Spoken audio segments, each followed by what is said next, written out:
There's a lot of misinformation on copyright. In this video, we'll debunk some of the most common myths. Mailing a copy of my work to myself is the same as registering it with the Copyright Office. This is known as the poor man's copyright and is not a substitute for registration. Mailing yourself a copy doesn't provide any protection. Copyright law protects your work from the moment it's created and fixed in a tangible form. However, the only way to register your work is by submitting a complete application to the Copyright Office. I can use someone else's artwork in my blog if I'm not making money or I give credit. Giving credit or using a disclaimer stating you're not the owner doesn't prevent you from being liable for copyright infringement. Profit or no profit, using a work protected by copyright without permission may constitute infringement.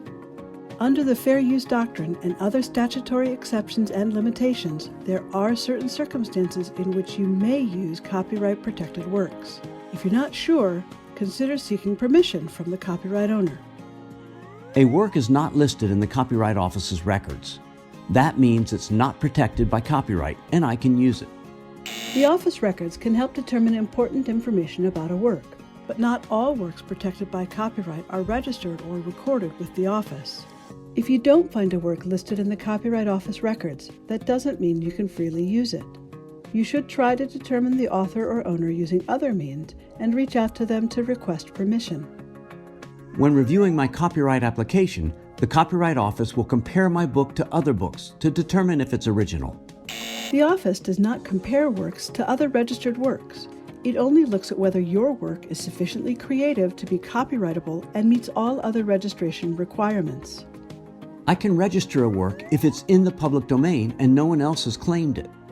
Once a work enters the public domain, it will always be in the public domain. You cannot own the copyright of that work or register it. But if you have created a derivative of it, a new work based on the public domain work, you may be able to register your added material if it's sufficiently creative. To learn more on these subjects, see our Learning Engine videos and circulars.